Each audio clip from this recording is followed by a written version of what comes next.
bonjour, bonsoir. Merci. Bande Konyoso, Bozoami Nanzela ya Facebook, Nabao Bakolanda, émission Oyo Nanzela ya YouTube. Ouais, c'est votre frère, le combattant Hippo Waiza, Peuple Mokondi, voilà. Ça fait quand même quelques jours toujours sur le laté. C'était par rapport à l'emploi du temps et puis Toyaka Kosolo, la binosu qui likambezali à Kosolo là. Donc, on a profité na pesa binosu mbote bato koti sikoyo. Bandeko bokoti mbote la bino, Kati Congo, David Kinshaka petit frère propre depuis Afrique du Sud, mbote bandeko nyoso boza na ligne. Sans plus tarder, na koumela mingi te mais na webisa bandeko na yebisaka bino ke soki na ndima kobimisa elongi mpona kosala bavideo eza te kaka mpona koluka koyebana, eza te mpona sentiment, eza te ke manque à faire, mais na ndima kosala bavideo parce que lorsque j'ai compris que j'ai un seul pays, une seule nation, kombo nango Congo. Lorsque j'ai compris qui suis-je, nani onga nazali, lorsque j'ai compris et ce qu'on est ma, eh bien, nazwaka décision d'y akosala la vidéo pour na ko conscientiser peuple nanga oyo na ko comprendre que peuple wana bongi nzela, peuple wana zo telengana, peuple wana baza ko kosa na batandenge na ndenge, peuple wana azangi conscience. Voilà pourquoi na yaka chaque fois ko ça la vidéo parce que ceux qui peuple a eu conscience, ceux qui peuple a yebi be makambezo le karamboka, peuple wana azalaka makasi moyeba kosa izalaka lisusuté. Vous savez ba batanga ka Bible ba yebi on bazo les Bible zo ba que mon peuple périt par manque de connaissance.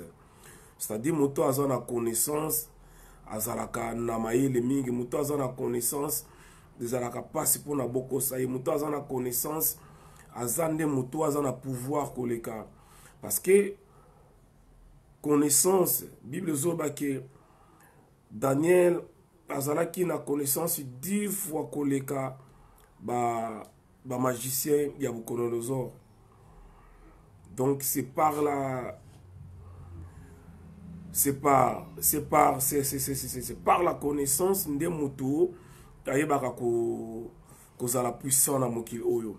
Voilà pourquoi ndeko na yebisaka yo mutu oyo makambo ya Congo ya Congo le black le comme côté na ko préciser lorsque je parle de Congo, ici je ne parle pas de Congo, je parle de Congo qui est la première tribu d'Afrique centrale Oezali Yaba Bantu, la première tribu Yaba Bantu, la première tribu la plus puissante de l'humanité, tribu Oezala qui a makasi o ndambo ndambo za na Côte d'Ivoire, ndambo za na Guinée, ndambo za na pays wana nyonso ezala ki tribu o la tribu la plus puissante c'était la tribu ya Congo. Oui, la tribu mususu ezala ki mais la plus ancienne des tribus zaki ya Congo oyo esika esika oyo banani bantu bazalaki. Nazo tala vidéo moko avant-hier les Danites ya Côte d'Ivoire, les Danites bazalani de libana o bawuti na descendant ya Dan ozalaki moko ya bana ya 12 tribus à Israël. C'est pour vous dire que non yo mutu mwindu ozola nangai yo bantu ozola nangai ozo faire partie ya le vrai bana Israël ezalaka ngai na yo. Nalingaka bato so conscience, nalingaka peuple nanga ya Congo eba kozwa conscience, nalinga mutami yeba nani yazali. Soko mi yebi oyo zali mutakosakana na yo te.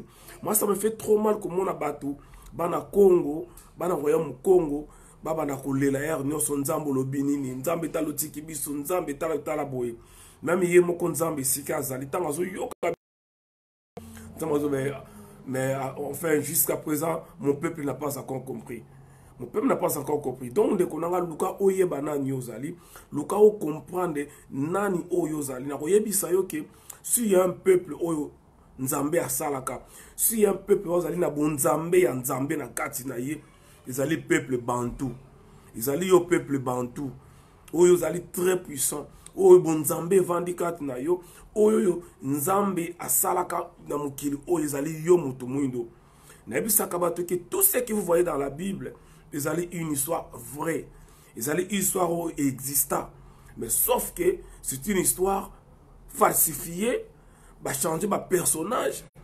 C'est une histoire oyo ekomi codé, bazui batie ba kombo mususu, ba kotisi ba code, ba longoli le vrai personnage.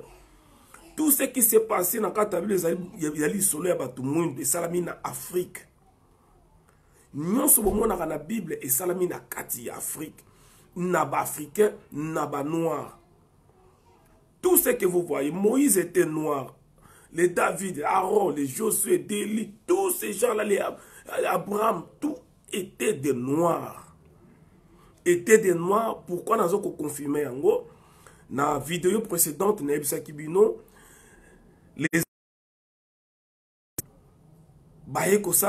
qui en 2015 que la race la plus récente de l'humanité est la race blanche.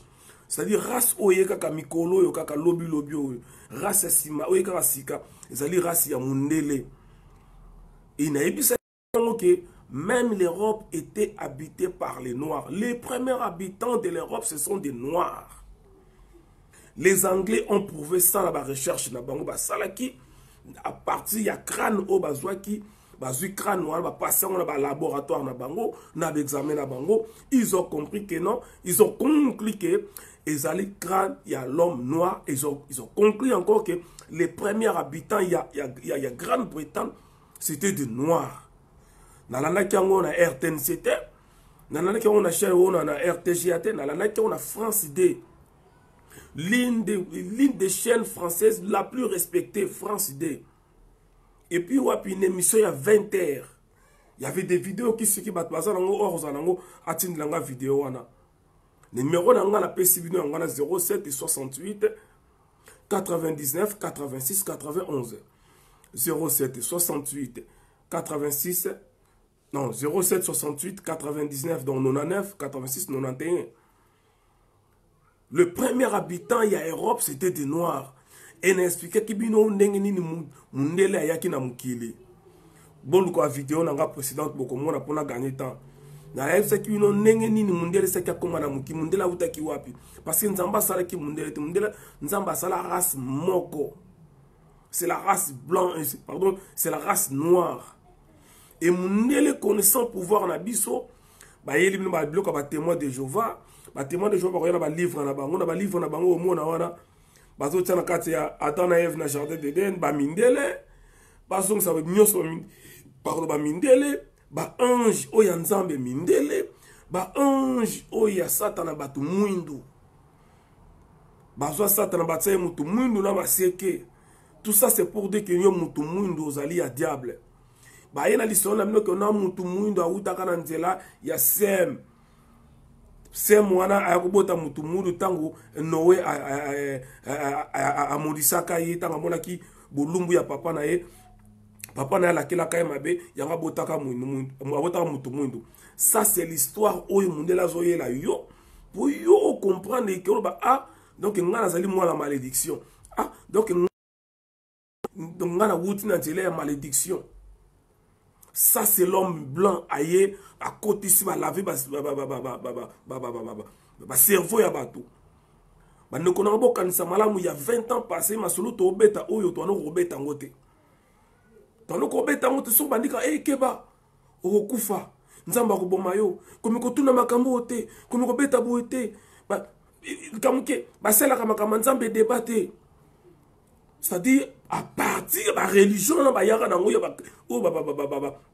ba missionnaire catholique à partir de makambuna bangwana ba kotisi ko banga kati ya mutu mwindu que tu ne peux pas parler de cette histoire. Et beaucoup remarqué na ba classe totangi cours ya géographie na cours ya histoire ezali ba cours ezali ba pondération ya mikie. Qui dit pondération ya mikie c'est-à-dire ezali ba cours oyoyo ezana ngo kaka na ba promo mikie ya la pondération de. Mais bah, si vous avez le cours de mathématiques, il y a français, on appelle ça pondération 8.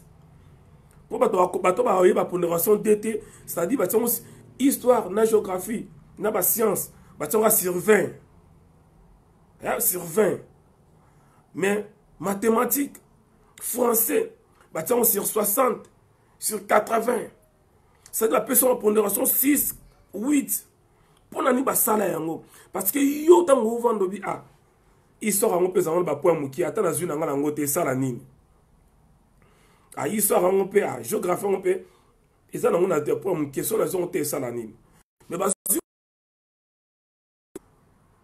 ce qu'on zute na cours français ba ko comme na risque belé pour les classes parce que ça la pondération est belé. C'est-à-dire qu'on est obligé, on néglige histoire, mais aucun ne au landa cours ya français. Automatiquement, on a tout le monde pour prendre histoire le blanc rien. Et na quatre histoire ngo, on les va bête la no solo ya histoire ya mboka na yo. To yo connais na histoire l'Empire byzantin, les Perses, les croisés c'est-à-dire to yo connais plus histoire ya ba français.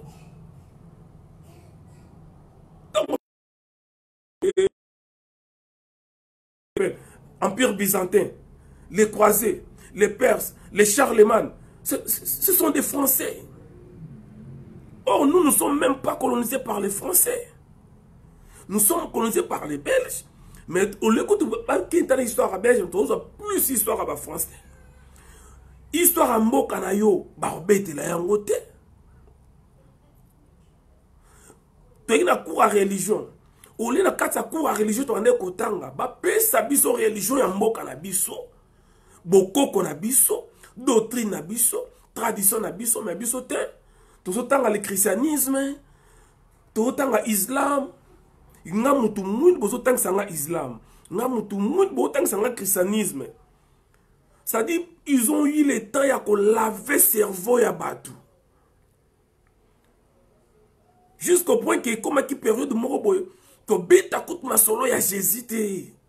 Ce comme ko beta li solo wana li felo o kufa o la mukate. Woni ko beta li solo ba moni bana oyo ba lokaye o wasan kindo kite oyo. Mais lelo nzambe wana ya kimbangu to komi lelo kolobela makambo yango parce que to lati molimo ya bakoko. Chaque chose a son temps. Cette génération, ezali génération elle est quitté. Pepe kala yemba kiango abike baiser de Juda bo pesi biso et fongoli biso miso ti la génération future. Na rappela kabino nzembo wana ba yemba ka yango 1998. 1998 à 2019 les lots c'est 21 ans. Donc il y a combien? Il y a au moins 2 décennies et l'équipe déjà. De futur est commis. Et biso to fongami misu. Tokotika te peuple na biso et continuer na distraction o ezala na mbula na mbula. Tokotika te peuple ya Nzambe a continuer ko vivre distraction na mbula qui to continuer ko zala aveuglé. Tokotika yango te. Ndeko nanga nazo rappelo na utolo bango awa na ba vidéo to leka. Ba ya ba pesa biso li solo ya Jésus. Eza mission moko eza religion na politique hein. Donc na la première partie nanga zali religion, ça dit pas religion mais spiritualité. Deuxième partie ko la politique. Pourquoi na comme ko ça mission ya spiritualité na politique? Parce que bitumba ya mboka na ngana yo et outaki d'abord na spiritualité. Ils ont commencé d'abord à nous tuer spirituellement. Ils ont commencé à nous occuper spirituellement avant que ba occuper biso physique. La banina ko bebi sabiso na molimo avant bebi sabiso na musuni. Voilà pourquoi bato basala ka ba vidéo. Bato ba mobiliser ka peuple. Nous devons d'abord ko banda ko yebisa bato bazong ko expliquer bango makametali spiritualité. Soki mutalongi na molimo akolonga na musuni. Tant que tozali nanu ba aliéné. Tant que tozali na prison ya mundele makametali molimo ndeko nanga, on peut tout bon faire. Tokoko longo la Félix, Totie Fayoulou, eloko kotambola ezate. Donc okanga kanamba koti na prison eloko kotambola ezate. Ezalité parce que notre combat c'est d'abord spirituel. D'abord spirituel. Donc nous devons d'abord combattre la spiritualité au yaminde le côté la biso avant de tenir la politique. Je parlais tout à l'heure Makambouya Jésus. Bah yebiso Makambouya Jésus. Oui, c'est vrai, il y a eu un sauveur. Oui, c'est vrai, le Fils de l'homme était venu sur cette planète, sur cette terre, à Yaka. Mais moi, je ne permets pas de l'appeler Jésus. Moi, je ne me permets pas de l'appeler comme il y a Jésus-Christ de Nazareth, de Galilée, ceux qui nient. Je ne me permets pas. Parce que le Messie qui était venu, le Messie qui était venu, le Fils de Dieu qui était venu, il était noir. Quand je dis noir, il était noir. Parce qu'à l'époque, tout le monde a zalaka, l'homme que vous appelez Jésus était noir. Noir de peau. L'homme que vous appelez Jésus était un Africain. Non, parce qu'à l'époque, il n'y avait pas de blancs. Il n'y avait qu'une seule race dans Mukili. Il n'y avait que la race noire. C'était tout qui était à l'époque. Les Nilotes n'étaient pas là. Les Nilotes n'étaient pas là. Tant et l'équipe qui le pousse à ni sous papier et kobima. Bolingo communiquer na bateau, au combien de moto lettres, botinde les lettres. Après un temps, qu'il est pousse à ni sous téléphone et kobima. Bateau comme kobenga na téléphone fixe. Mukile ko évoluer. Ni ne ko comme ordinateur yé. Désolé, Bolim Sangai, connexion, fallait qu'il a changé réseau. Là, c'est la raison nangai. Donc, je disais tout à l'heure, Mukileza ko évoluer. Mundela le baki keno soko linko bombe la mutu muindu eloko koma yango na papier. Tota yango na livre mutu munda kotanga te. Mais mundele muka yebaki te que un jour internet ko ya. Parce que makambo na on loba lelo na tango kala. Il faut zwanga ya ta ba 8 mois. Ozakata kokoma okomi luka librairie moko boye luka na no imprimerie moko boye imprimer ba papier. Après le librairie moko boye bo négocier na bango na fo batala so ba sepeli makambo solo ba bandimi ko publier yango ce qui va sepeli na bango te ba bombi yango na lelo te lelo nazana besoin ya koloba nazana j'ai pas besoin na luka papier na stylo na bic. J'ai pas besoin de retourner l'autorisation pour monter dans la librairie, dans l'imprimerie. Directement, j'ai fait la vidéo. C'est-à-dire, le monde évolue. Et le monde évolue, c'est-à-dire, il y a un avantage pour Nabiso. Avantage pour Nabiso. Donc, je disais tout à l'heure, le Messie que vous appelez Jésus, il a existé, mais il n'avait pas ce nom de Jésus-Christ. Il n'avait pas ce nom. Parce que il était noir. Il était africain. Et comme on a Jésus et Wutuapi. Pourquoi Bobengaye Jésus? Il était noir, il était africain. Pourquoi Bobengaye Jésus-Christ de Nazareth? Ça c'est un de deux. Ce pays qu'on appelle là Israël, tout. Et ce pays où est bandit à la 1942, 43, 44, 45. Et la famille où est ça là Israël.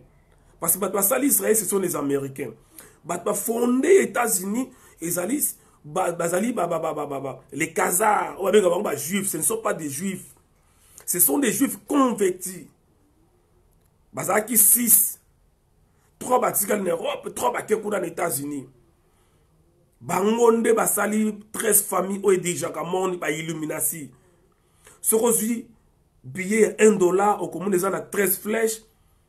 Na sika makasa na compter que la makasa que vous allez payer 13. C'est-à-dire, il y a 13 familles qui dirigent le monde, les lots. 13 familles d'origine à Bango Ezali, Baouta na Kaza, Bango Bafunda sur Israël.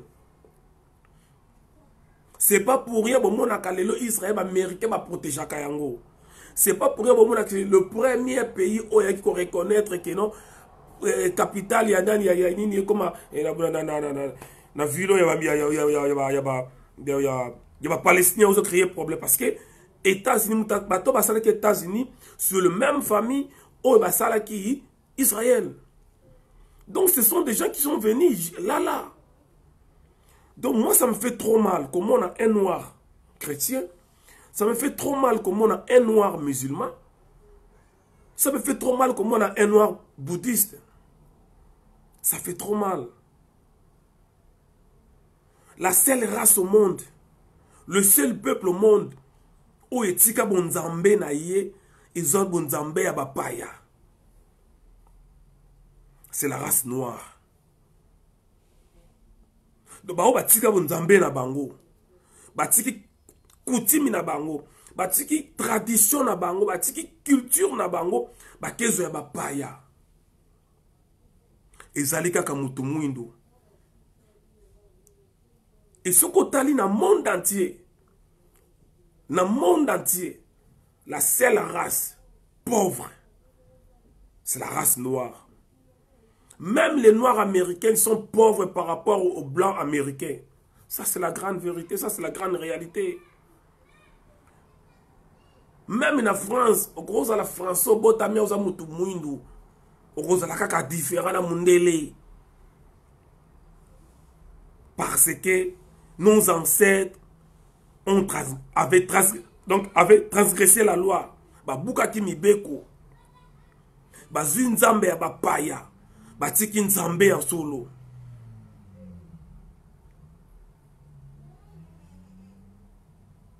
Ndeko nanga avant yo sala makambi okota bitumba ya Congo. Avant yo luka solution ya politique ya Congo, ya Zaïre. Avant que yon ndeko nangai ou bandoko telemela ba politicien ndeko nanga luka oyeba passe na biso euta wapi. Luka oyeba qu'est-ce qui s'est passé que pour souffrance wane comme na kati ya mboka wana. Luka bana koyeba nini le kaka na kala oyo ke lelo un pays le plus riche du monde et comme parmi les 25 pays le plus pauvres du monde. Et moi, je dirais même que le Congo n'est pas un pays pauvre. C'est un pays en dessous de la pauvreté. C'est-à-dire pauvreté, zali awawa, biso zali na se. Nous sommes en dessous de la pauvreté. C'est-à-dire on fait l'effort, il y a comme un pays pauvre. Toujours ça là, un effort comme un pays pauvre. Vous allez payer en dessous. Non, comme pays pauvreté. Non. Ceux qui bisent aux alliés pays pauvres, bon, Afrique d'ici les alliés pays nini. Parce qu'Afrique d'ici les alliés parmi les pays riches. C'est aux alliés pays moko pauvres. Et bon, Namibie, Barolobanini. Et bon, Angola, Barolobanini. Et bon, Ghana, Barolobanini. Oui, ce sont des pays africains. Sur lequel Bamboka Omonara Viera Nengmona Bisso. Mais il vit mieux. Congo Brazza, il n'y a pas de kati sur la différence na biso. Donc nous ne sommes pas un pays pauvre. Sondage on est FMI na boyango, nous ne sommes pas un pays pauvre. Donc comment un pays en dessous de la pauvreté? Oh, nous sommes un pays qui devait être Bandeko, na 1960. Na 1960, on a dit ndenge moko na Japon, ndenge moko na Corée du Sud. En 1960, s'il vous plaît. Tout ça qui n'a même vu ndenge moko na Japon, même vu ndenge moko na Corée du Sud. Mais t'as la différence ya lelo. Ces gens là, japonais wana, baza toujours fidèles na nzambe na bango na bokoko na bango. Les Coréens, ils sont toujours fidèles na bokoko na bango. Mais vous voyez, comment expliquer bino bolobi ososambela nzambe ya solo, bino bolobi ke nzambe na yebi bino ba chrétien, mais plus l'église est comme belé na kati ya mboka wana, plus souffrance ezo bakisama. Plus l'église ezo bimebele, plus mabe ezo bakisama. Mais ba pays où to vandi awawa, Vous savez, tant on a outil na Brésil, na yé na poto, na comme en Allemagne. Na comme en Allemagne, na ville à Bonn. Bonn est allé à 30 minutes na Cologne. Une très belle ville. Na mboka na ovanda wana, na luka église bandeko na ngai, na mon église te. Na luka église na mon bandeko ngai na kombaka radical bana mukolo na tsaka makolo na ngai na poto. Nde na kombaki radical. Bandeko na nga na bandeko tambola na luka église na Allemagne na mona église te. Après ko tambola ke mona mo église mo ya mukie. Na kwa moko bo église mo bo catholique ya mukie. Ere funga makana e bakate, auto ba yakana e bakate. Je me suis posé la question. Comment expliquer batu oyoyo? Ba meme biso masolo ya Bible. Ba meme biso makambu ya religion. Mais bango moko basalaka na religion ngote.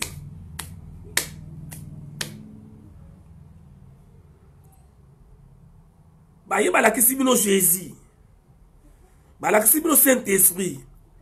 Ba la kisi bino Nzambe wana mais bango moko basalaka ngote.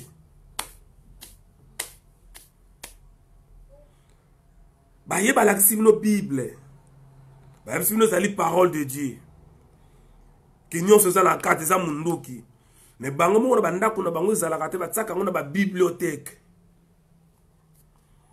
Si on a besoin de découvrir Makamondambo, accueilli dans la bibliothèque, à Tangi, à vérifier le Komoko, à Silisi, à Zongisi na bibliothèque. En 2015, tant on a en France, na Morlaix, na Finistère, ils avaient vers nord pas décalé. Pour nous, un diplôme, il y a électricien des équipements électriques, ceux qui n'ont pas. J'avais un collègue, comme Arnaud, Yamundele. Nous m'avons sauté en solo là. Je me suis dit, une question, mais Arnaud, comment expliquer Bino et la Bible d'Afrique, mais Bino Moko, vous savez la angote. Camarade, on a besoin de la réponse ou anate. Abi nanga boy. Abi mais Hippolyte c'est normal. Le monde évolue, Bino Boni ko évolue té. Époque ya Bible plus to sela rapé Bible ezalaka. Mais le nom les ko poussa na Bino botika likana oya kala. Il m'a dit ça. Le monde évolue. Il y a eu une période on va sela kapa Bible. Hein? Mais loko ne loko en nango, il faut que va évoluer pour que tu loko mon côté. Il a tout nié même yo za na Bible. Ah non non non non non. Bible ça la bibliothèque. Si j'ai besoin de consulter dans la bibliothèque, natangi Bible, après na zongi ici, c'est un livre à consulter, c'est pas un livre à kotambola nango. Mais moi je dirais ceci. Bible ezali mabete. Mais yeba nde kotanga yango, yeba ko comprendre. Soko zo tanga Bible ndenge ba yebisa yo na ba pasteur wana ya lokuta ba Bible bango le côté. Quelque part on benga ba pe lokuta te parce que bango pe bazaki peut tromper. Soko tangi Bible selon ba chrétien, o kotikala ko comprendre Bible te. Soko zo tanga Bible selon ndenge pasteur na yebisa ka yo, o comprendre Bible te. On comprend des tiens de Konanga. Voilà pourquoi on a eu sa bandeko. Luka oyeba outa wapi. Yo moto moindo outa wapi. Luka oyeba pasi ya Congo e outa wapi. Nini o e salama na mboka wana po souffrance ya. Nini e salama ke mona ke monde entier ya ka kopiye mboka wana. Luka oyeba. Luka koyeba nanu ndeko nanga nino esalama na mboka wana te uta wapi. Comment yo zomela kisi ya maladi oyo yebite? Comment yo ta souci na nzoto no po santé no za bien te na maladi na yo yebite? Kene na hôpital, mona ba médecin, ba consulter yo, ba biso ndeko za la grippe, ande kozala poison, ande kozala maladie boye na maladie boye. Mutu soka azobela malade ezomona na te, ezalaka plus stressant koleka mutu azobela yebi malade nazobela.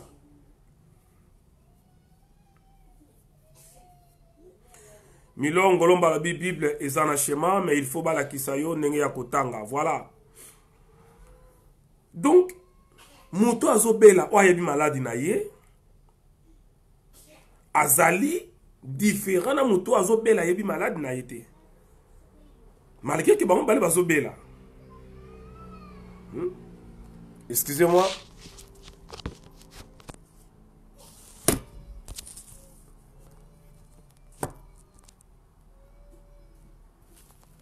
Bon, excusez-moi comme ça pour na meka un peu ko bongisa ninyango. Désolé. Tes mains à l'école à message ça glisse hein. Donc ça glisse, c'est pour cela. Excusez-moi.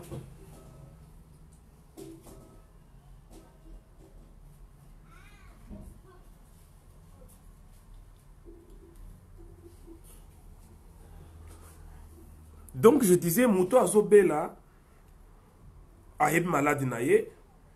Na Mouto Azobela a été malade naïe te. Bazam denge mon côté. Ndekuluka oyeba problème ya Congo. To bandali boso ko traiter spiritualité. To zonga na bokoko na biso na bonzambe na biso. Bakoko na biso ba pesa ki nzambe mo Congo, nzambe a frappé bango eza na Bible. Na bisa ki bino boluka Bible ya top je crois. Na 4 Esdras parce que Bible auto c'est la kaming za kan Esdras moko. OK, Esdras c'est la 4 versions ya Esdras.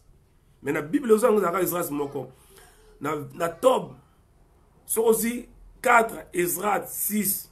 Na bi Esdras 4 et 6 cité.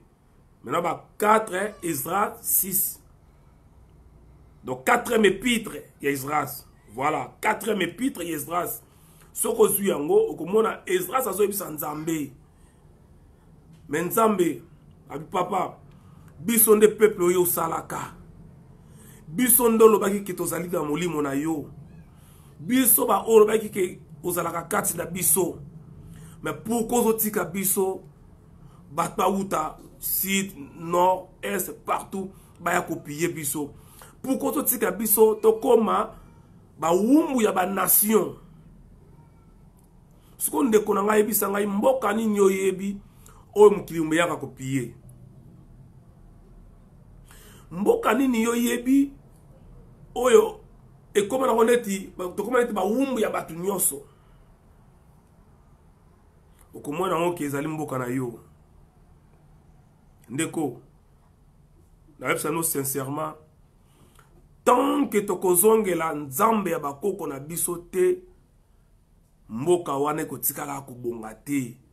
Je ne suis pas un prophète de malheur, bien au contraire, na yepona yebisa yo longwa na nzambe na longwa na l'église wana longwa pembe na nzambe ya bapaya.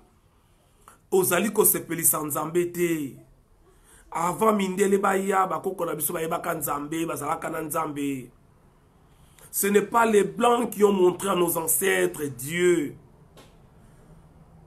Ce n'est pas que na koya ya mindele nde bakoko na biso bayebaka nzambe azali. Ndeko nanga. Vous parlez de la politique. Nous critiquons les politiciens. Nous tous, nous critiquons les politiciens. Mais on n'arrive jamais de parler sur la spiritualité de notre pays. Qui est le point primordial. Primordial, je dis bien primordial. Personne ne peut gagner dans le physique s'il n'a rien gagné dans l'esprit ou dans le spirituel. Tout commence dans l'esprit. Même si on n'est pas sur le téléphone, on est dans l'esprit. Pour passer à la minda, on est dans l'esprit. Et pourquoi pino koniko bundi la makambu ya mboka wana kaka na musuni mandeko nanga? Pourquoi bolingi kotelemela mundele na musuni olebo kene na mulimo? Mundela yeba ki makambu nyonso.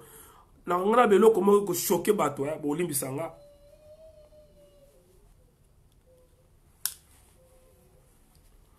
et ko choquer bato ma mena loba vous serez choqué mais na yebisa bo bandeko omoni kimbangu o balakisa biso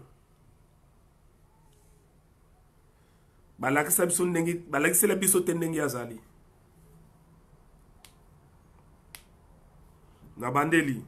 Je sais que c'est choquant. Kimbangu oyo ngalo to yebi. Kimbangu balakisa biso te ndenge funda ye azaleli. Ndekonanga Kimbangu c'est pas un simple prophète, c'est un sauveur. Mundele ayebi histoire Kimbangu kolekanga na yo. Mundele ayebi. Mundele ayebi histoire ya spiritualité yanga de tradition yanga na yo.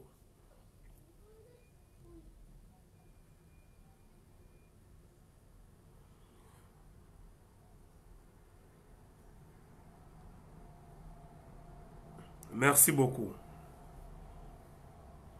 Tant que yo mutoza awawa, oza ko miyeba te ke yo nde peuple de Dieu. O miyeba kana oteke masole ya Bible na ba beta izalaka nde yo. O miyeba kana yo teke bana Israël ya sole ezalaka nde yo. Ndeko nanga oko continue kosala ba jeûne de prière ya kolala ka ba 21 jours na libumo ko kufoke lifelo. Oko continue ko bondela ka Nzambe pesa Nzambe na yebisa bino bande ko Nzambe asalaka te. Nzambe asalaka te, Nzambe si asala. Nzambe si asala. Arrêtez d'embêter Dieu, arrêtez. Nzambe si asala.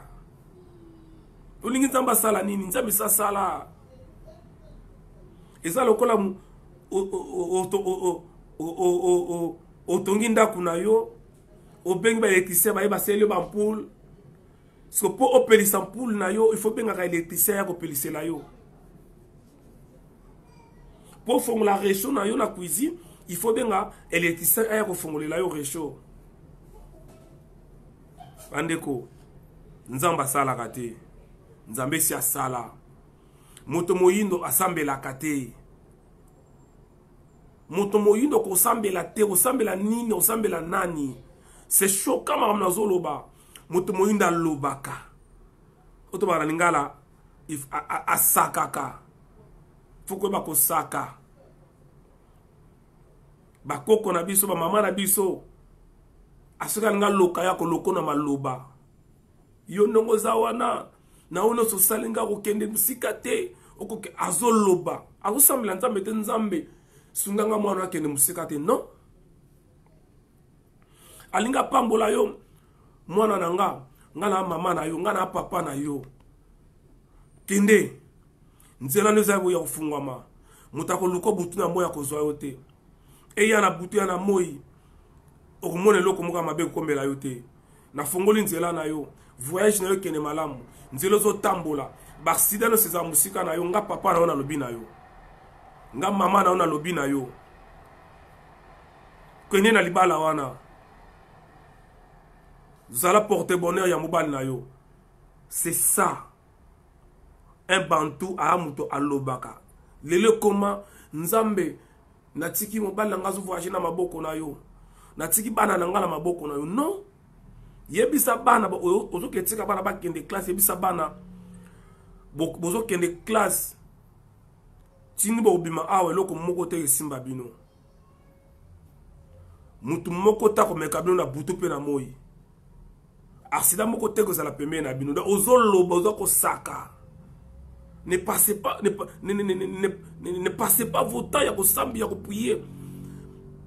Biso to sala na maloba na ba loi na ba de il faut ko loba. Ndoki soka linga loka yo. Ndoki soka linga loka yo akeno ko senga pa satana te.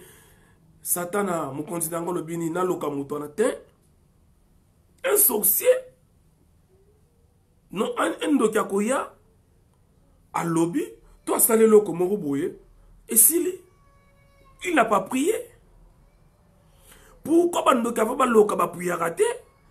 Yo papa maman faut prier. Pourquoi Bandoki pour na bloquer Moutou à Sambela raté? Mais yo pour Ozwa il faut Sambela. C'est parce que Oyebite na Nyozali. Pour bakanga libala na yo, ndoki Sambela kite ndoki alobaki kaka. Asala ke loko moko. Pour bakanga mabota na yo, ndoki Sambela kite alobaki. Siko yo pour makama vi na yo fungama, il faut bana ko Sambela. Ah non. Bandeko tozonga na bokoko na biso. Nyonso eza na bokoko. Kala basi babane ko bota ba césarienne te. Kala bakoko na suba baki appendicite te. Kala bakoko baki malade AVC te.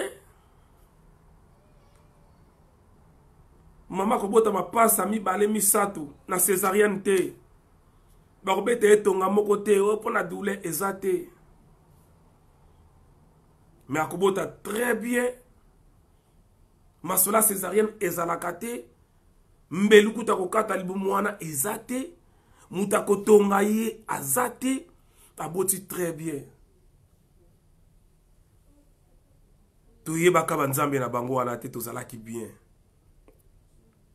Et pourquoi les locaux semblent comme makasi et comme passe moi ça bota normal quand la fausse césarienne? Pourquoi? Pourquoi? Kosambele makasi ma malade AVC ye e wutu wapi? Kalonyo sezala ki wap malade AVC. Et bosala constant makamna oloba na poto bande bona poto bolandanga. C'est rare. La Bible c'est rare au mona munde la beli AVC, c'est rare. C'est rare. Au moins, qui me dit que l'hôpital, bien la quartier, bien la AVC, c'est rare. N'habitez pas bien la rater. Mais c'est rare. C'est plus les noirs, bazar malade à AVC. Ils sont mitouna. C'est plus les noirs, bazar malade à AVC.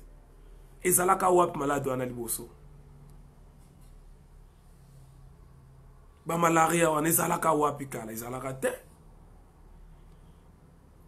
Biso moko bakoko na sonde bafungola porte nyo se koti. Mengonge koki biso toye bakozonga na nzela oye bakoko na biso babungaka. Tozonga na nzela oye bakoko babungaka. Pona toye bakobunda bitumba oyo. Oyo ya kimpa vita bandaka. Oyo fumu kimbango bandaka.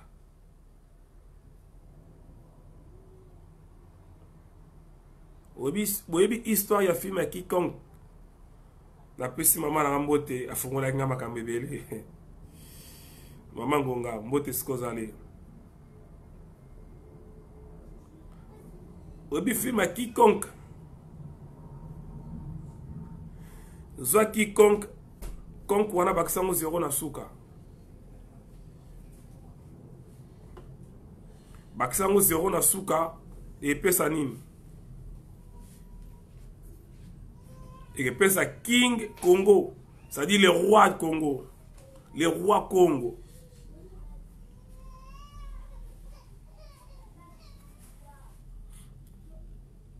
King Kong, film King Kong, Zoa Obaksana Konkwana, le roi Congo. C'est-à-dire, ils ont essayé de donner l'image Nenge Roya Badeko écraser Moukili.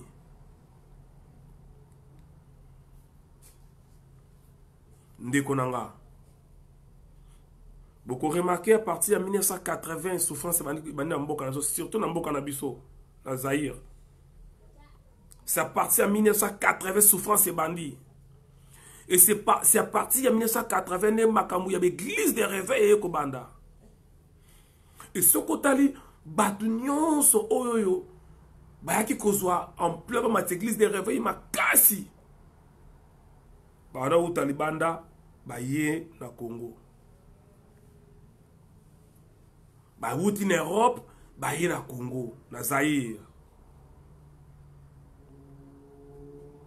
Et ce qu'on remarque bato ba pasteur wana nyonso basalaka bamplaire wana tout wana ba pasteur nyonso basalaka bamplaire wana lelo bazala lisusu te.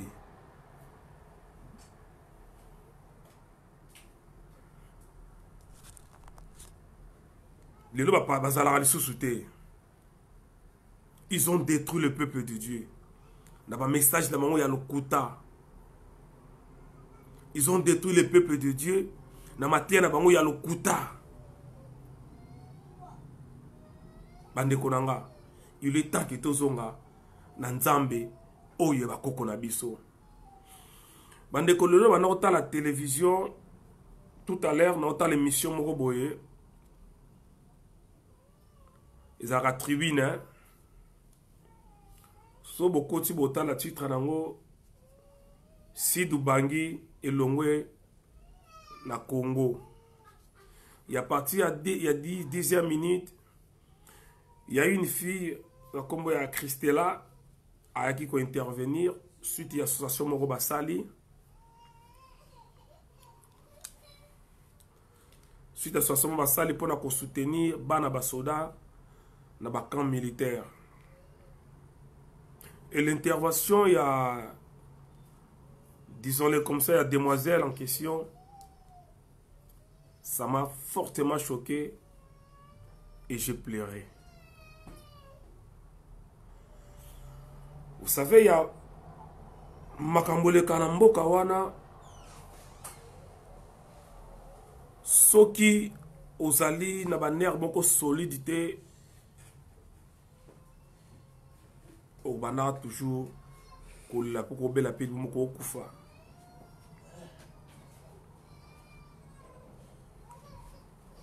Ce que vous l'avez vidéo pour moi la fille a comme na point même ya kufukama pour la kosenga ba kondiamboka wana ba considérer ba soldat ba considérer ba soldat. Bande konanga comment expliquer dans un pays babengi pays, un colonel d'armée, comment expliquer un officier militaire à Kenekode Falipa?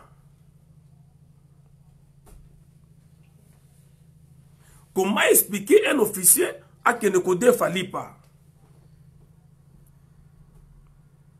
Et Saramaka Kanamboka wana. Donc voilà pourquoi Bande Konanga, ça me fait trop mal, trop mal, quand la situation où ils ont les Kanamboka wana. Ça fait trop mal.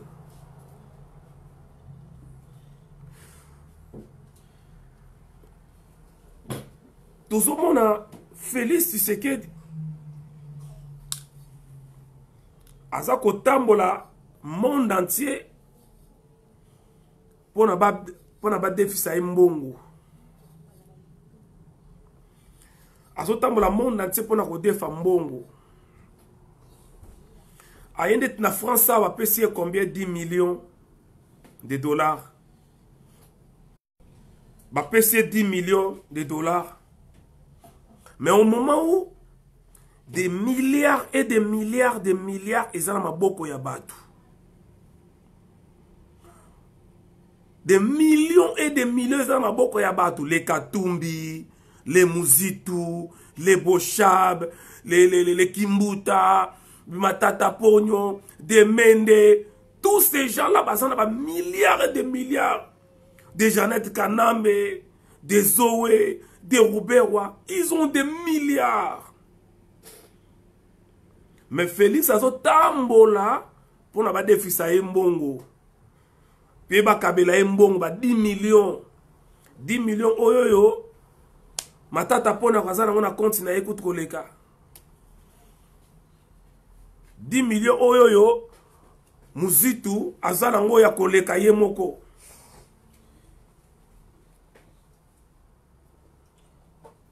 Mais azako tambola pour ba kabela ye 10 millions. Un pays comme Yabiso, baya ba kabela bilo ba 10 millions. Mais entre ta caméra yemo ka ça 15 millions.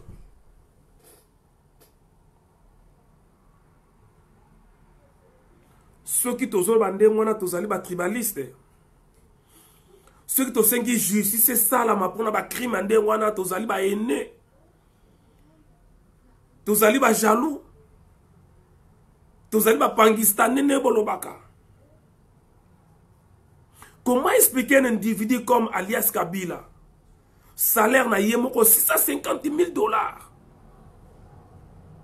Il politique kanambe ba futa kaye par mois 650 000 $ en tant qu'ancien président. Sans compter ba prime, ba bloro mususu. Sans compter ya soka yemoko nenga lingi. 650 000 $ salaire ya Kabila. Oya ko contredire ngaya komawana. 650 000 $. Ba document ebima, les documents officiels ebima. Mouta contredire ngazalite. Bozo futa Kabila à 650 000 $ par mois. No moment où bandeko na ngai ya Kasai ou ba refula bango na Angola bazola na libanda Mbula Bangungi je ne sais pas quoi nyonso na nzoto na bango bozo futa Kabila 650 000 $ au moment où bandeko na nga bakoma na package mabenga na bango na Brazza bakomisa place na place ya kosala kindumba pona ba vivre. Et si Kabana 9 ans, bazo sala kindumba pour na bali na famille mobimba. Mais Kabila zo a 650 000 $ ya salaire yemoko. S'il vous plaît.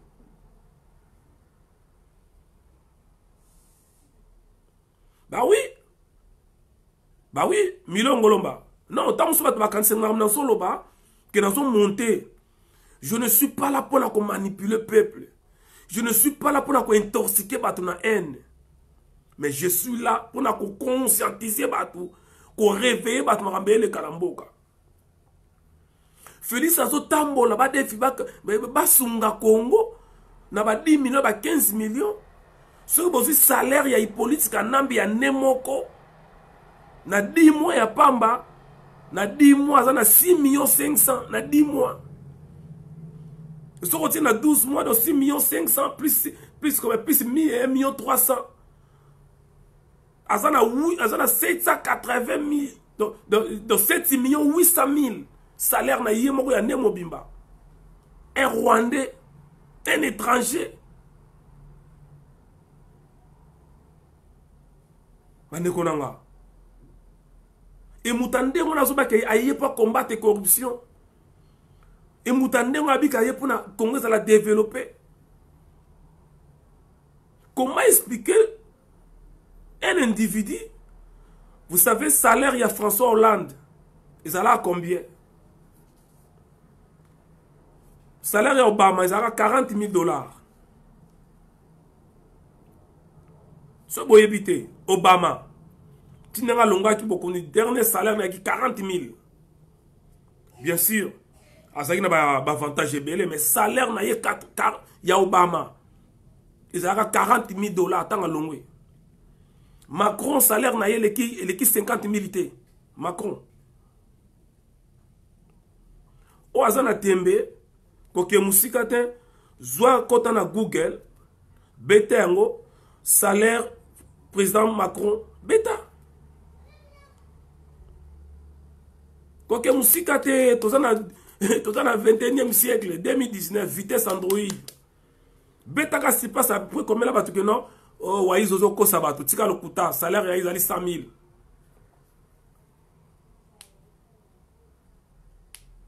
Et quand on a des salaires, il y a moins, sans compter ma prime, sans compter ma bloc, sans compter ma milliard, déjà, à 650 000 par mois. Et puis, ma foutango, sans problème. Salaire à Kanambe, oh, très régulier et raté. Mon moment wana na mama yemo hôpital la mama yemo muta kufi il faut bazela ba bimisa corps mususu na morgue pour ba kotisa mususu kana bazo za 650 000 dollars par mois au moment où na mama yemo mama aboti mwana bakangi na hôpital moyen ba bimisa za te poazangi 15 dollars. Je dis bien 15 dollars. Ya kofuta mama na kuma kovana na hôpital ekoma ndaku na ye alalaka na mabele mwana koli na hôpital mwana komi konguluma na hôpital pona kozanga 30 dollars 40 dollars mais kana mozuza 650 000 dollars par mois. Bon, ça va un peu pour la qualité de l'image parce que le téléphone qui est au 4 un chargeur, il y a un chantier couleur un peu vert. Bon, je suis désolé. Vous foutez à Kanambe 650 000 dollars par mois au moment où na Sidou Bangui, na Équateur, barrage ont fonctionné. Du coup, maille comme qu'on débordé, tous sur la sikoyo. Sidou Bangui zali inondé. Ne non seulement sikoyo na Sidou Bangui. Congo ezaka Kinshasa te. Ezaka Lubumbashi te, ezaka Matadi te. Il faut lukaboye ba vie baza ko mener na suka ya Kisangani. Buluka boye ba vie ba bazo mener na suka kuna ya Équateur na ba bosobolo na ba jolu. Kuna na kati, kuna Sidou Bangui na kati buluka boye ba vie ba ba mener. Kana mazo za 650 000 dollars par mois comme salaire au moment où na kati kuna na suka ya Sud Kivu. Ba classe ça non ya ba nzete ba tableau za la raté. Et le monsieur prend les kilos et a koloba que non, je ne vais pas fouiner dans le passé. Ah non, moi je ne veux pas fouiner dans le passé. Ah non, si je veux fouiner dans le passé, il faut que je commence depuis la Deuxième République. Ah mais non. Si vous voulez fouiner dans le passé, monsieur Félix Airways, commencez depuis 1959. Toye Banana Bomara Lumumba qui avait signé et mandat d'arrêt à Lumumba, si ce n'était pas ton père, Étienne Tshisekedi, qui était à l'époque ministre intérieur. C'est Étienne Tshisekedi qui a signé que Bakeno Kanga Lumumba. C'est Étienne Tshisekedi qui est le cofondateur, il y a MPR, il y a drapeau, il y a Lelo. Vous avez attaqué, vous avez un drapeau, mais allez demander à Étienne Tshisekedi. Makanisa drapeau bazo wapi parce qu'il était le cofondateur de MPR Étienne Tshisekedi wa Mulumba. C'est un truc de fou. Franchement, c'est un truc de fou, c'est un truc malade. Comment expliquer dans un pays, besoin avion nabino, avion présidentiel ezali, mais un soi-disant président de la République, avant de se déplacer, il faut que nous louions avion.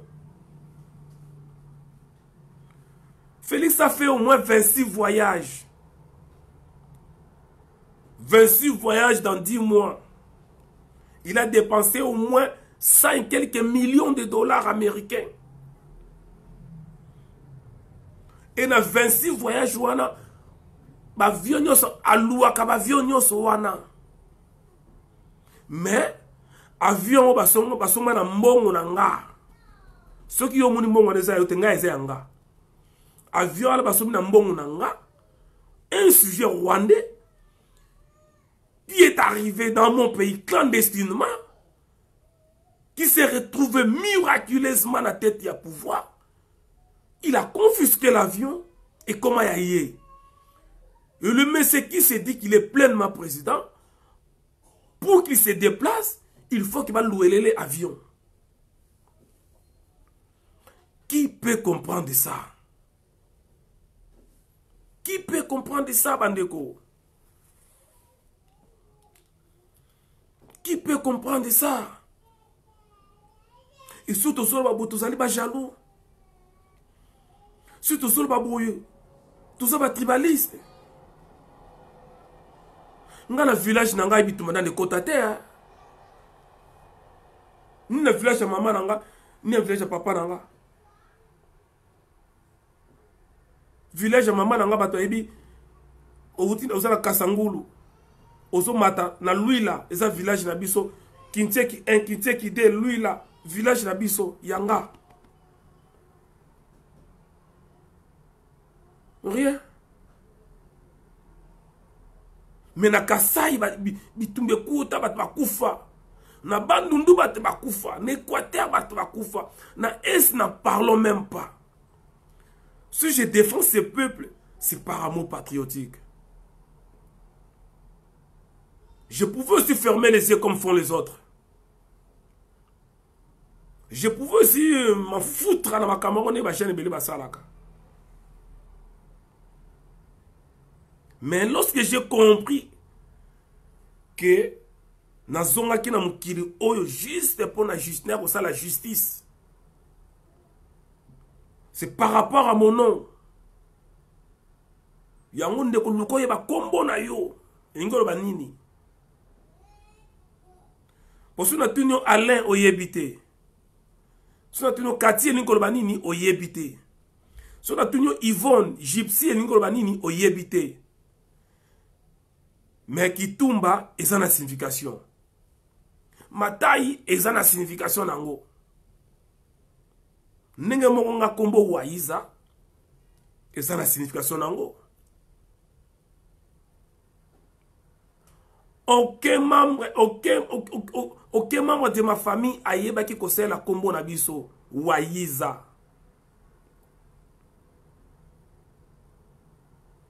Waiza. Mon nom c'est Waiza. Engolo banini ayaki toba yaki. Ça dit ce qui na yaki, c'est que na wuti quelque part. Mutayaka so wuti quelque part. O azalaki wana yakate. Bolbaki azalaki. Mais ngai Waiza ngala c'est na yaki na wutaki wapi. Et lorsque j'ai compris ce qu'il y a wutaki avana ya na monde lelo, j'ai compris que mon combat c'est la justice. Nazali parfaite, naza sainté. Naza mutama sum kolega kutu yo mto otalanga, mutaba gaf kolega mto otalanga. Mais mission na ngai nde na kotika yango te. Na ba défaut na nga, na ba faiblesse na ngai, na ba erreur na nga.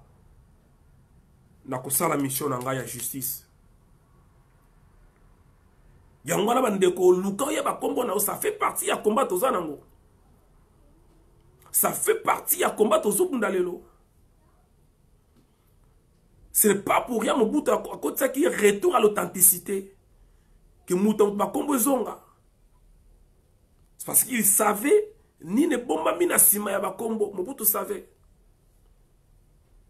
Voilà pourquoi Zaïre et Kobe batang Mobutu à côté de makambu ya pris ma couria.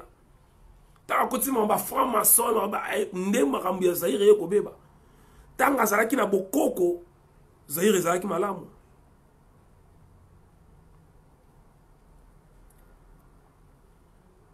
Je n'arrive pas à comprendre. Comment expliquer le 21e siècle? 21e siècle. Un pays hyper riche, le Kola Mboka Wana. Bande konanga na ebisa kino na 2013. Na 2013, kaka FME abimisi lelo. Ba yako bimisa valeur. Il y a richesse, il y a Congo à l'époque, en 2013. Et ça qui n'a fait, il y a 21 000 milliards. Selon l'enquête na bango, en 2013, on a coûté bah découvrir le pétrole les gens na bas Congo te. On a découvert le pétrole les gens na Bandundu te. Parce que toutes les provinces, Yamboka, on est riches à Kosakanate. Hyper riches. Toutes les provinces. eza kuna ba province mususu ezali riche koleka oyo tokanisaka.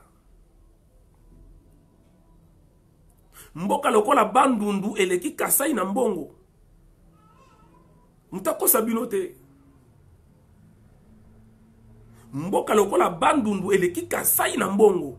Parce que na Bandundu, il y a des bois mabaye ya ndenge na ndenge. Bandundu naza na pétrole, Bandundu naza na diamant, Bandundu naza makambo ebele. Quand je dis ça, naza muta Bandundu te. Eza lokola ba Congo pe eleki Kasai na mbongo.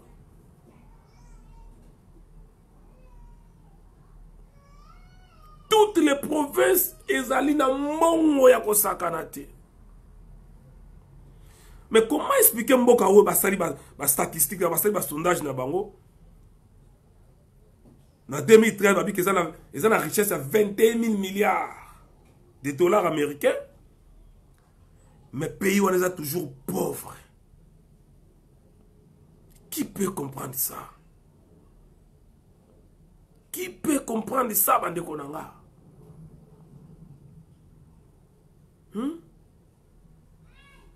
Qui peut comprendre ça? Boye bisangai, qui peut comprendre ça?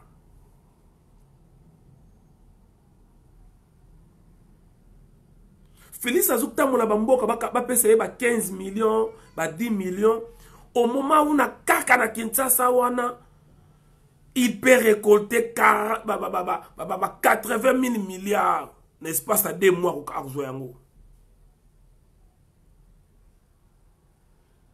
80 milliards de dollars américains, Félix Alinga Zoyango, n'est-ce pas, il y a 2-3 mois au Zoyango, na mboka wana, na ba poche ya batu, à côté ka pétrole te, à côté ka diamant te.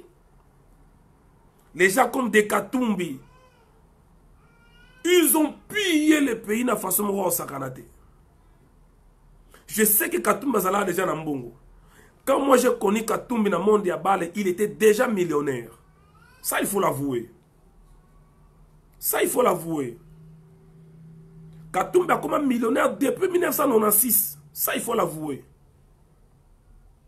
Mais Mbongo, Katumbi a joué pendant 10 ans dans un gouverneur. Et ça a fois 50 fois. Il y a Mbongo Bazala Nango.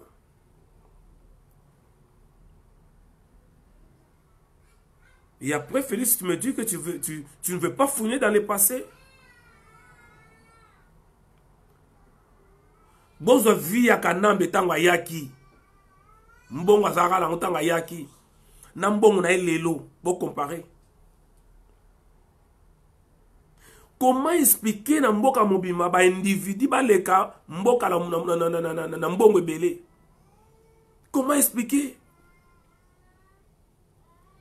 Comment expliquer na mboka mutu moko aleka richesse ya mboka na mbongo?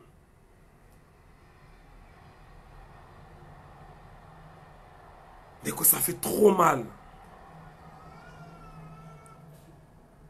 De l'autre temps, la telle moi si on a la plateau, moi je pleurais. Je pleurais. Parce que ça trop sensible Makamba Congo. Ça me fait trop mal, Bandeko. Voilà pourquoi ça n'a pas si on a mon abattement pour soutenir Félix aveuglément comme ça. Soutenir Félix, c'est soutenir Kabila. Appuyer Félix, c'est appuyer Kabila. Et quand je vois Bandeko on a sur le coin de RCK, là aujourd'hui je veux citer les noms.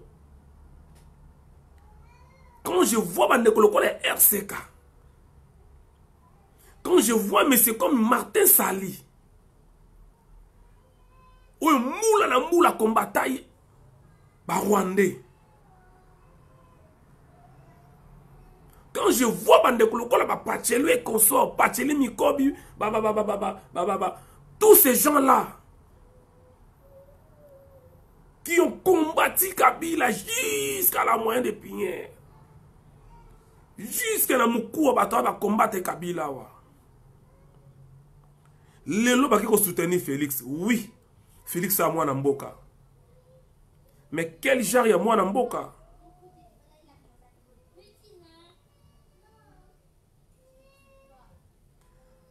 Nous dans mathématiques, hein? A égale B. B égale C. C'est-à-dire A égale C.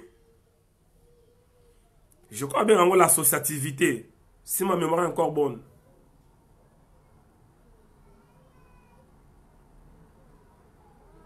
Je crois que c'est l'associativité. A égale B, B égale C, ça dit A égale C. Yo combattant, oso soutenir Félix. Félix, donc ça dit yo combattant, on le bio combina Félix. Félix azana Kabila. Ça dit yo posana Kabila. C'est plus simple que ça. Ou bien, on a besoin de Kabila, Félix. Félix azana Kabila. Ça dit yo zana Kabila.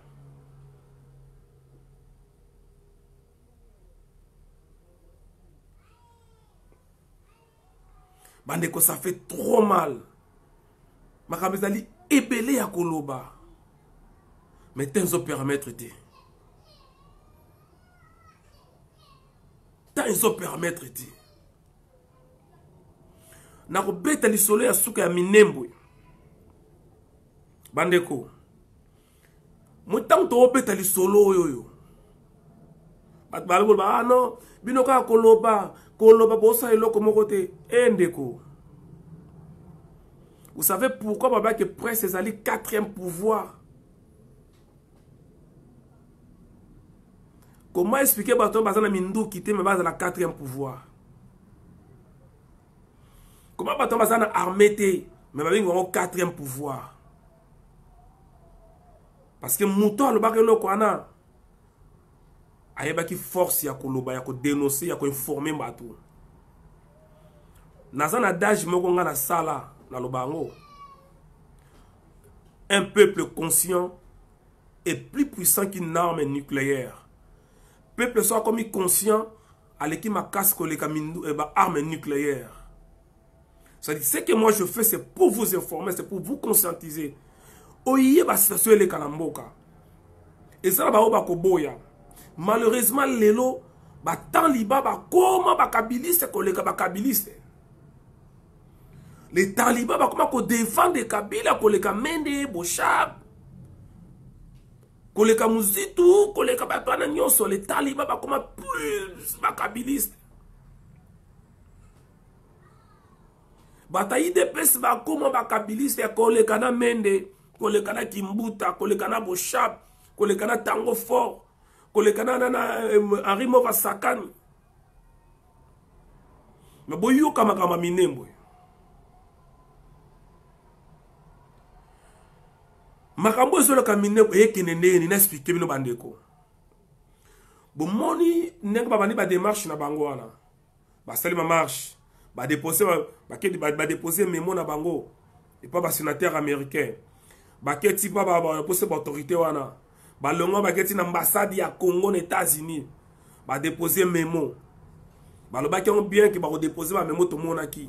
Mais en aucun cas ba tikale ko expliquer batou les contenus de ces mémos. Ni nezaki na kati ya mémo wana. So ngana ko yebisa yo ndeko. Crois-moi si tu veux. De toute façon nazolo ba te po muta andimanga. Nazolo ba po muta yoka. Mais un jour, au Kolobake, mon amoubalouana, ce jeune homme disait la vérité. Moi, j'ai fait ma part aux Zabaïtina na mukili. Na mémoire les ali nini. Bako comme la carte sa mémoire la boye. Que bango ba congolais. Bazali maltraité na carte ya mboka na bango moko Congo. Voilà pourquoi balingi na bango ba koma bazo senga na bango bazo koma ba indépendant na mboka là parce que ils font partie ya ba peuple ya Congo mais ba congolais balingi bango to ba maltraiter bango tout en sachant que il y a ezana ba corps moko ça na kati na oni que lorsqu'un peuple maltraité, lorsqu'un groupe, une ethnie, une tribu, un clan est maltraité na mboka na ye moko, la communauté internationale doit intervenir. So tant pas intervenir ko le kanini. Bon, le col a bino bozali maltraité na mboka na bino moko. lokola bandeko na bino balingi bino te bolingi nini et na kati ya mémoire na bango ezali ke bazosenga indépendance ntango bakosenga indépendance wana parce que balobi baza bacongolais bolingi bango te bango bakende place nini du coup bakomi indépendant po bino bolingi bango te bazwi administration na bango bazwi bakonzi na bango bazwi makambo nyonso bolandanga très bien plan na bango eza yango wana ntango bakozwa yango c'est-à-dire bakoma administration na bango bachef coutumier ya bango banotaire na bango moto akodirige bango mpe akozala après un moment donné bango moko bakosenga na Rwanda tolingi Rwanda aide biso parce que tozali na makasi te tozala na mbongo te tolingi to s'annexer na Rwanda pour la sécurité na biso skonde ko yo yebisa ngai yo okoboya na nini yebisa ngai yo okoboya na nini bato basengi na bango bakende bino bolingaki bango te bango bakongole bolingi bango te bake na bango tango bake na bango bakopona moto bango balingi bakopona mboka bango balingi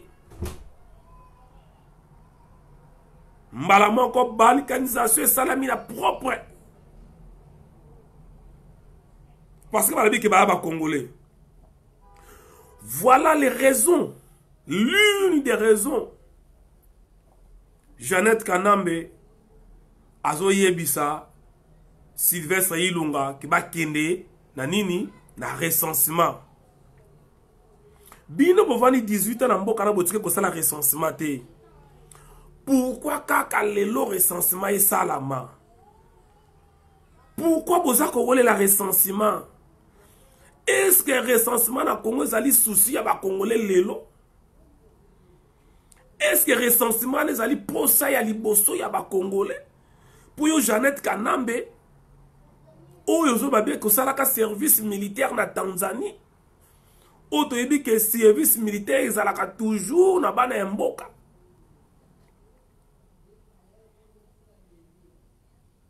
nini yango zo boma manasima o ba komi ko sa pression ba kene kaka na recensement. La réponse est simple. Baroké na recensement wana pour la reconnaître babanya mulenge nyonso comme ba Congolais baza déjà na kati ya Congo.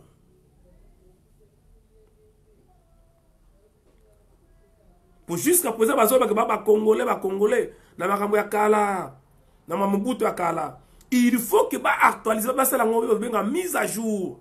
Il faut que ba document ya lelo et bimé ko reconnaître que un tel Congolais, un tel Congolaise na recensement.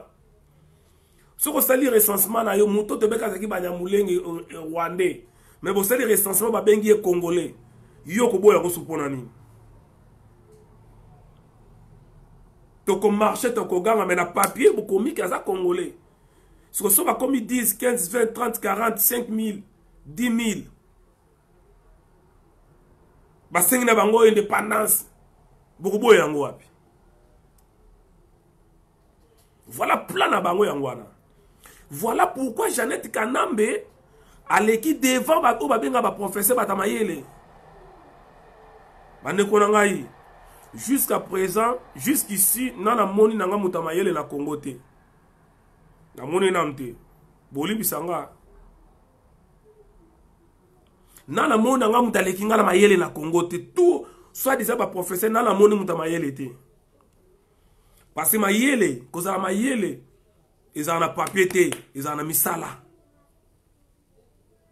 Cause à Mayele, ils en a la misala. Pour expliquer ngani ni oza professeur ya université. Ozo sala makambu ya bazoba, c'est cause zoba. Comment expliquer yo docteur en droit, docteur en sciences économiques, docteur en médecine, licencié en journalisme, mais bazo corrompre yo.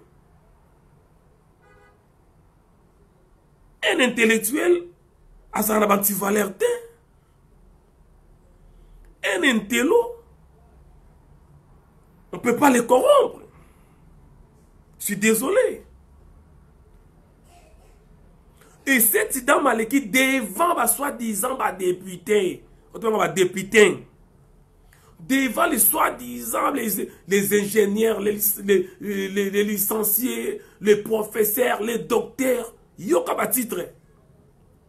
Yoka ba titre. Devant Bango. Aïbisi Bango que non, nous avons 5 langues nationales. À la première yo côté on fait que zoba. Après, il y a des commentaires, il y a des commentaires, ah, Waiza, Nayo, Mutamayele, Ozola na Mutulokola Bokechu. Soko Bengi Bokechu Zoba, pour défendre ma belle, au Bandegono Bazoteka. Et bon, Bawana soit disant ma professeur, Makabazo Sala, na Bokechu, na Zamayele. Na boye bisangai bakabili senyos tuwana na bokechu na mayele. Tous ces kabili se boye bisanga muto alekinga na mayele nani. Asate. Tout basaki mayele tonto mona na misala na bango. Ce sont des idiots, excusez-moi le terme. Je suis désolé. Je n'ai pas d'autres adjectifs qualificatifs à utiliser que ça. Ce sont des idiots, des médiocres, des crétins. Je suis désolé. Bolimbi Sanga. Il y a des fois, il faut pas caresser dans le sens du poil. Je suis désolé. Ce qui m'entend dans les crétins, il est crétin. S'il est médiocre, il est médiocre. Je suis désolé. Parce que je ne peux pas comprendre. Quelqu'un qui est docteur en économie, quelqu'un qui est docteur en droit, licencié en sciences politiques. Mais tout ce monde a mis ça à la tête. C'est qui n'est pas intelligent. Et ce que vous avez tous les les compteurs ont mis les ananes. Ils ont zoba. Soit tous les mayele, soit tous les zoba. Je vais vous dire les zoba. Soit tous les zoba, soit tous les mayele.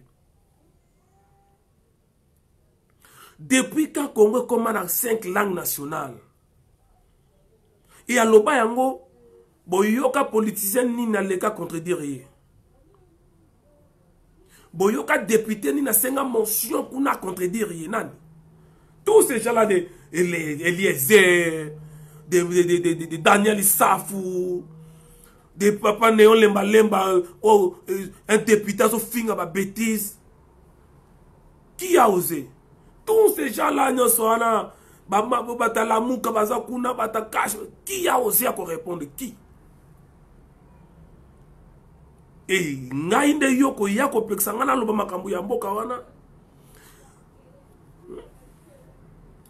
Et pas ngai no ko miselanga makasi wa intimidenga. Bolingi tubiso sto kanga minoko to loba te na ozo saba na mboka wana. Bolingi biso nyonso to ya na sima ya Félix. Nalo c'est ça la mawana.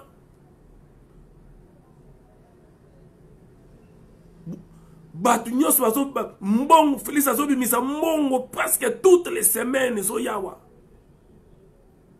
Batu on ba osala ba leri tout bazo ya na mbongo 300 400 500 000 dollars. Bazo bombango awa.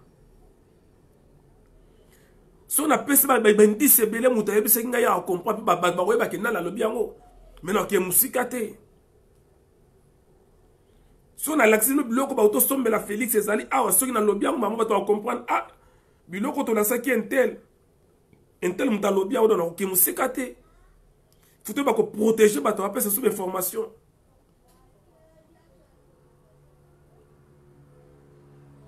Mutu moka zo ya awa tsaka makele na ba vidéo awa azo ya na mbongo. Moi si moi journaliste awa tsaka makelele. Tout ça, information nyonso, tout ça, malembe. Toko lia bino, toko récupérer mbongo wana, toko le kanambeda, toko lia yango pe to fundi bino. Ya mbongo na biso. Toko zwa bino. Donc mandeko nanga, ça fait trop mal. Comment expliquer dans un pays, Mutakota qui premier ministre pauvre, bandeko defa mapa, na nyonga lipa, Dans 2-3 mois, à comme Kotonga, bandako étage, à ce bandako ne va payer belé le monde. Bruno Tchibala. Comment expliquer? Nous sommes là où IDPS. Dans 3 ans, Bandeko, dans 3 ans, IDPS a créé 3 millionnaires. Non, 4 millionnaires dans l'Oba. 4 millionnaires dans 3 ans. Dans 3 ans, IDPS a créé 4 millionnaires. 4 collaborateurs à Minene. Nathan Glabino. Sami Badibanga. Mouta IDPS. Millionnaire. À ça, il y a 3 mois, mais Kobimane va payer 5 millions.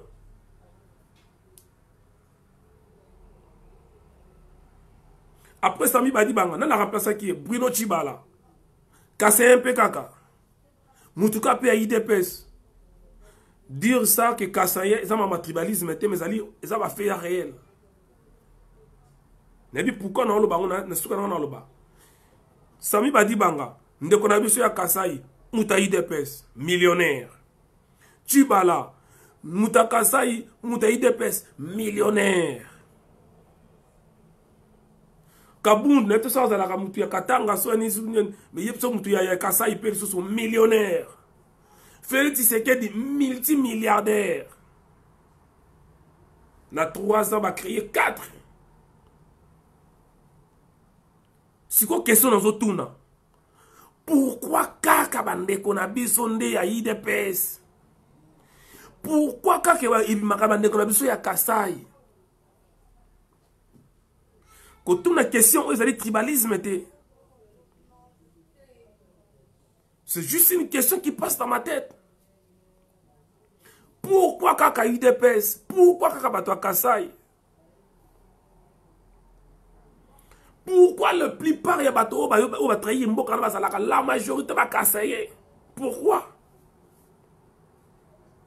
Pourquoi ba Rwanda ba leki na TV langa liboso ba oloba ya Congo kaka bazolobela na Chiluba? Pourquoi ba ponika ka Chiluba? Pourquoi? Pourquoi ba lobi na Swahili to bango ba loba bandakala?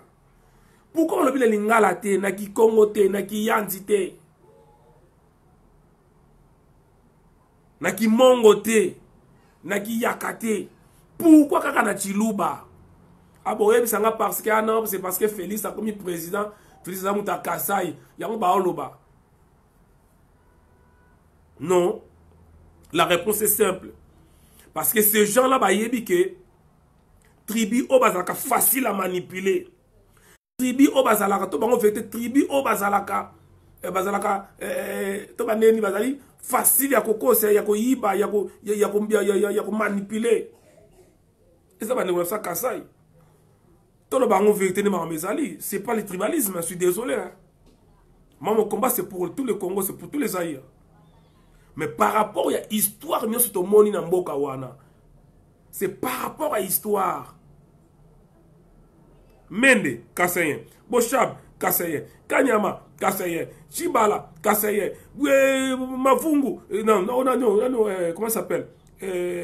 Badibanga, Kassaye. Félix, Kassaye. Etc.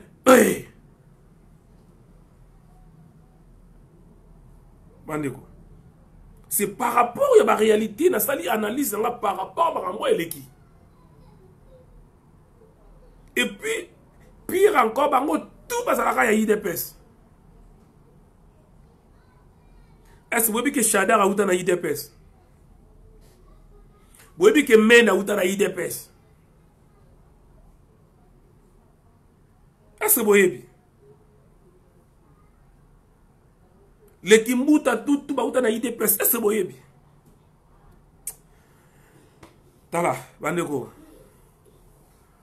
Toya baba mususu akane bando mata. Passe no sa ngami na mutema, na bando perdre déjà contrôle, comme na kanda. Na on na kanda parce que on a le baboye. Mboka aneza ya biso nyonso. Kozela te mutu aya abunda na place na ondeko. kobundela mboka eza na baforme ebele forme ebele kobundela mboka kobundela mboka eza te fo ozala na Congo nde bato babaka boya bozwa na Congo biterrain bitumba ezali awa c'est les inconscients bayebi te ke terrain ya bitumba ya Congo ezalaka kuna na Congo te naloba yango chaque fois Congo ezalaka sala manger esika balamba esika baliaka mais cuisine esika balambaka masolo ya Congo ezalaka libanda. Et nous, la diaspora, on a tout fait. Les lorsque qui kanambe azalaka na dossier na CPI, c'est parce que biso to sala to na ko déposer plainte na CPI. Et nangana bosana. Chilombo béton azotambola o abenga béton bidon azotambola monde entier ko senga bambongo o il y avait un procès, la CPI. Ingo banda, audience, fallait banda, j'allais dire audience, c'est pas un procès, mais audience, du 18 au 22 novembre. Ils ont une audience concernant le dossier Oeba Rwandais, na ba Ougandais, ba bunda la kati ya Congo, ba bomba batu, na guerre makobola, makambo ba crime ebele ba sala. Mais miraculeusement, Burundi na Rwanda ba touché bango nanu te, ba touché Uganda. Na sentence nenge bimaki déjà, Uganda fa futa biso entre 6 000 à 10 milliards. Donc, entre 6 à 10 milliards de dollars américains.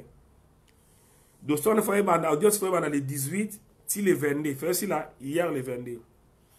Mais Félix, na Museveni, bakomeli CPI que dossier na bakundango nanu ekizonga na date moko ultérieure Fati béton batu fala ba futa amende na ba dommage ba crime basali na kati ya mboka wana entre 6 à 10 milliards mundelo to bakakota makambo na biso te mundelo to bakazaka complice mundela kati makambo mais Félix akeyo kana papa na ye oyo parrain na ya tena pouvoir Museveni ba bengis ba komeli CPI bato ala na information sur les cas les médias audience wane comme il reporté à une date ultérieure na demba nanani ya Fati Béton.